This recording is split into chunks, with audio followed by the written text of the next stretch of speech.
So when you start your global account, of course, everyone is going to be re-rolling, but the big question is, what are you looking out for? More importantly, what are you aiming for to start your account with? So we're going to kind of go through that, and I mean, I guess we can start things off by saying, I mean, it's kind of stating the obvious on who everyone initially will be trying to go for in terms of trying to then get additional bonuses. So Cheyenne, I think that's pretty much a given on that. A lot of people will be re-rolling through the Reroll banner trying to get Cheyenne herself. I mean, she will be a light coverage attacking character with her current build, as we know of. There's a lot of crits going on, high damage output, of course. Just by getting that initial copy will go a long way on having a good light attacking unit. Of course, we don't know much about her because officially we don't know on if anything has changed and whatnot. More importantly, you know, you can get her weapon for free, so that's also an added bonus in terms of adding more onto her just being a great attacker through the support of her EX weapon, of course. But again, we don't know too much, but as things stand, if they do choose to, I guess, change her up a little bit, I still feel like she'll be a fantastic light coverage to have on your account too, especially to start things off with. So we'll say that. But yeah, she's going to be one of the characters which, again, you want to reroll for, which most people will. Now, outside of that, it will then go towards the remaining characters that we have, and through that it will be the selective banner where people will have the opportunity to throw in 4 characters as well as weapons to their rate up list, so that once you get to the pity system, or even once you get to the pity, should I say, or once you get to the rate up, these 4 rate up characters slash weapons that you have selectively picked will get affected by getting their rates up and have the potential of getting one of the 4, unless RNG completely hates you and you are just super unlucky and you pull something else with like the rates of like 0.025 or whatnot. Like, I've been there a few times, I'll be honest. So there's that. So when it comes to the rate up list, what are we looking at? What do you want to apply? Now, like I said, weapons are also getting affected, and weapons you do not want to sleep on. Alright, so the best way to go about starting things off with the rate up list is by doing 2-2. So you've got 2 hunters and you've got 2 weapons, just to kind of even it out. Unless you really want to capitalize on going more for hunters being a 3-1 ratio, then I mean, fair enough, it's completely up to you. But a 2-2 is just at the very beginning is more beneficial. So we'll start things off with hunters. What are the hunters that we're looking at? Now, typically, as of right now, the specific hunters which you should be aiming for being SSRs and trying to cater to is Jiwoo, Emma, and Min. Obviously, you don't need to worry about Choi or Beef since they're future characters, but these are the 3 characters that are kind of top tier right now, and that if you are capable and able enough to get early on, then congratulations, you've got a fantastic start to your account.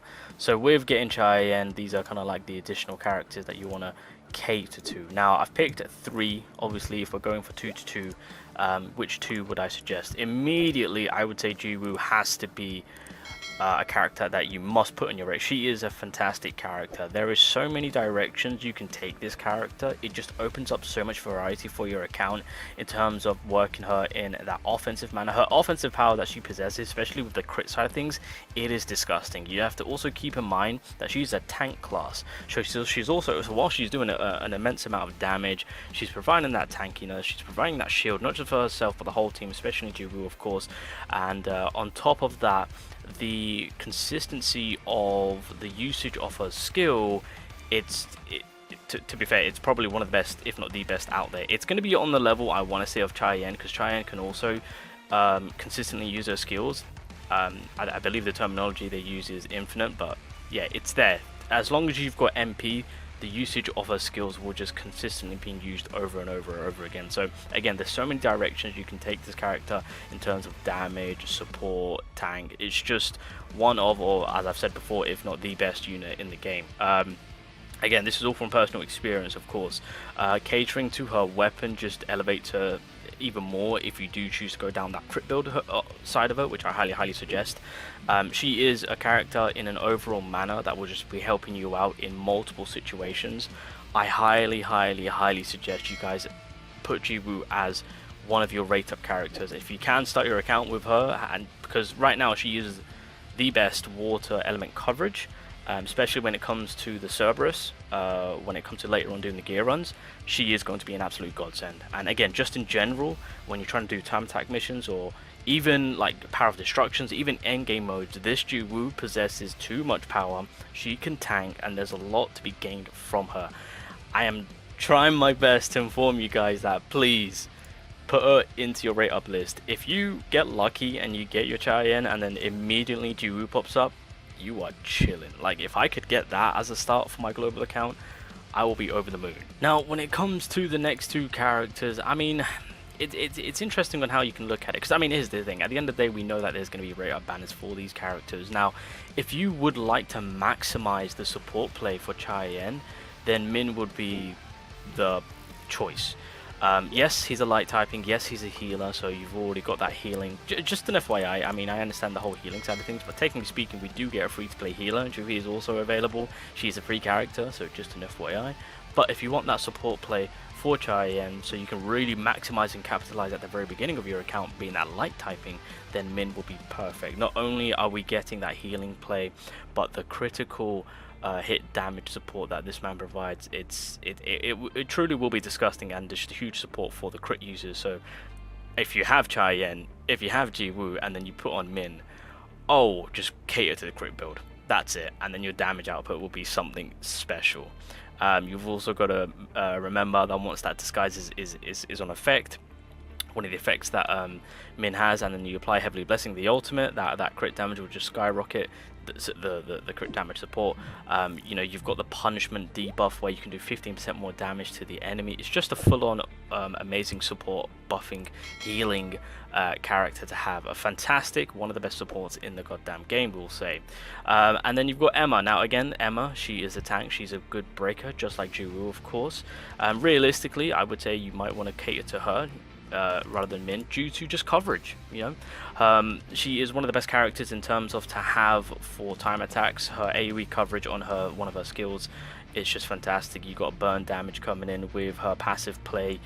She does tank quite nicely in terms of the heat absorption, and then of course you can cater that into heat emission to allow her to do a good amount of damage, and she does effectively apply a great amount of damage. Going into dupes, of course, you've got that break coverage happening in the first two dupes.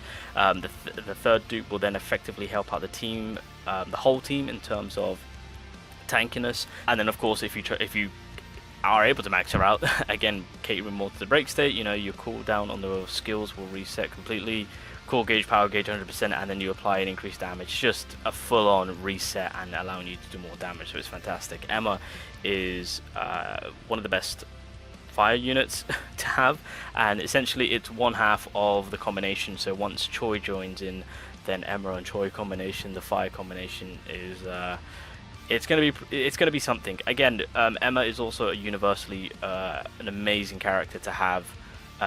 She is, as I've said, when it comes to time attack and just getting crowd control, she's one of the best at it. And her breakage is also pretty OP, I would say. But I would probably cater to Jiwoo over her, I would say, if I had to pick the two. Because I mean, technically speaking, they're both tank classes, but coverage is also key. Oh wait, just before I forget, while you're re-rolling, I know SRs are going to pop up, so I'm just going to throw this in here just for the sake of it. Juhu and Jinho are going to be free characters. Good healer, good light tank, straight up. Just really solid SR characters. The SR characters that if Kang pulls up, if Park pulls up, if Hwang pulls up, if Nam pulls up, good solid SR characters. I'll also say Kim's actually a pretty solid unit in terms of the shield that he provides. So those are the SRs that I would say if they pull up, if you're summoning, count that as a W, and then just hope and pray that you get the SSRs, because if that is the case, then that's a fantastic start for your hunter characters for your account. Weapons. Now, this is something that you should not sleep on, something that is heavily needed, because of course you also have to cater to your main MC in order for you to progress. Story is going to be very vital, very key in order to go through the game, unlock modes, so that way you can progress and do other modes and gain other resources, etc. It's very vital to do so. And so weapons is something that you cannot sleep on, and it's something that you must, I would say, try your best to get a hold of. Now of course you've got your SRs to not sleep on. SR weapons are now coming in as an alternative, and you might want to cater to, just to make life a lot easier, so that way, you know, you're not hunting down SSRs. Now the Shadow Scythe you get given for free, you get 2 copies, but you get that at a later time as you're progressing through the story. But either way, you do get 2 copies of this SSR Shadow Scythe, which is one of the best weapons in the game. So that's something to take note of. Now, in terms of putting weapons into rate up, which 2 SSR's weapons do you want to cater to? Now, we have to forget about Moon Shadow. I don't know if the Moon Shadow will be there day 1. Maybe, possibly. But it is a good weapon. I don't know if I should actually add that in. Would it be in there? I don't know if they'll add Moon Shadow. Oh, this is a tough one. Okay, I'll leave that to one side. So, with the remaining SSR weapons that we have, what other weapons do you want to focus on? Well, it's going to be the Dark combination. Honestly, the 3 weapons, which I would actually suggest, once again, going back to the 3, would be the Demonic Plum Flower Sword, the Shadow Scythe, and lastly, the Water Greymore. I think those 3 weapons, as of right now, are the 3 weapons, SSR-wise, that you want to kind of cater to. Now, between the 3, picking out 2, the the Demonic Plum Flower Sword is something that I would highly suggest you pick, as it is one of the best weapons in terms of building up that crit side of Jinwoo, and that will ultimately allow you to do way more damage. It's just one of the best weapons to have, especially in combination terms. So, yeah, universally, this is just one of the better weapons to have, if not the best. So that will be on practically everyone's rate up list. And then through that, if you really want to maximize doing a wombo, then it will be the Shadow Scythe. These 2 weapons. But if you want coverage, then I would say Greymore, because then of course with the book itself, does good damage, freezes the enemy, and then the cold ice effect at the end once the enemy is unfrozen just does a ton of damage. So you can kind of cater to that in combo. So Demonic Plum Sword is a must, and then I would say Shadow Scythe, even though you already get 2 weapons or 2 versions of these for free. But I would still say cater to that, because it's, technically speaking, if you get the initial copy, then you've got 2 free dupes coming your way, and that will buff up the weapon even furthermore to allow you to do more damage, to be fair. But the Greymore itself is also a fantastic weapon to have, especially if you just get 1 dupe of it, because the Deep-Erosion effect with the Cold Ice effect increases weakness damage taken by 24. Yeah, it's so OP once you start going into it. But that's what I would say when in terms of the weapon side of things, on what you want to cater to initially, of course. Now, truth be told, I'm just going to throw this in there. If the Moon Shadow dagger weapon is available, then do Demonic Plum Sword and then do Moon Shadow. That combo is disgusting. If I could, I would love to get dupes on this weapon, but yeah, I would cater to that, and then you get the Shadow Scythe for free. Yeah, so that's if the Moon Shadow is in the game. I don't know if it'll be in the game day 1 for global launch, so there's that. Now, that's not the end of it, because here's the thing. There are some SR weapons that are just, you want to cater to, like 100%, and I'm immediately going to the Family's Longbow. This lightning bow, if you manage to pull it, work on it. This is a weapon that you need, don't sleep on. Like, if anything, okay, if I don't get any SR weapons and I get this bow, then I'm good, I'm happy. One of the boss fights that will come very early on, which a lot of you guys will struggle on, will be the Igris fight. If you have this longbow sorted, leveled up, you should have a much easier time actually beating it. This is, as it stands, because the West Wind is getting nerfed, I'm going to class this as now the best SR weapon in the game. So yeah, look out for this weapon. West Wind, it's getting nerfed. We don't know to the extent of its nerf. It was one of the best SR weapons. The nerf could effectively, well, it will effectively drop it down. I don't know how bad, but we'll have to wait and see. So I'm currently unsure on where the West Wind is at right now, because it is getting nerfed. IF Sauron, as I like to call it. Again, this as a fire weapon is insane. I mean, well, I've got the luxury of using it maxed out, of course, but for fire coverage, work on it. It's amazing. Great crowd control, of course. So that's something that you want to cater to. I'm just going to leave it there, as the ones that I've spoke about SR wise, that those are also really sort of solid weapons. I believe the Venom Fang and the Night Killer you get for free at the very near the beginning, I want to say. Make sure to put a little bit of time into the Venom Fang in terms of the bleed. That will help you out in terms of certain boss fights. So we'll just throw that out there just to make sure that people don't sleep on that weapon, because it will help you out in the long run. The Lustrous Dragon Sword, again, it's more for coverage for Igris fight, so I'm just going to also mention that, because I know that's the first boss fight which a lot of people will have struggles with. So if I can inform you guys about the weaponry side of things, you should have an easy time. Yeah, that is what I would suggest in terms of the rate up banner, the selective banner, and to what put on the rate up list, and more importantly, what you want to reroll for, and hopefully you get. It's low RNG rate, so just bear that in mind. So it might take you a few rounds, but hey, if RNG is on your side and you manage to pull something, then fair play. Now, at the end of the day, I will just throw this in here because I know re-rolling might take effectively a long time.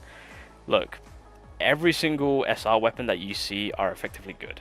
So as I started my account, I managed to pull the Demon King Longsword, which was a fantastic weapon, and it really did help me out. So even if I don't pull the weapons that I've mentioned, but you get like the Huntsman, which is an amazing breaker, Vulcan's Rage, which again does decent amount of damage for it, and it gives you fire coverage, run with it. If you got Cheyenne and you get one of these weapons, run with it.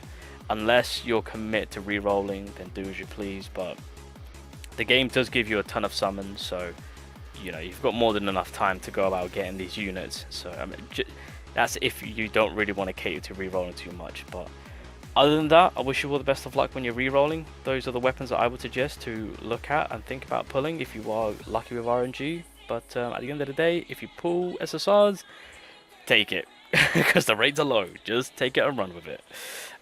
Yeah. Anyway, that's that. Take care.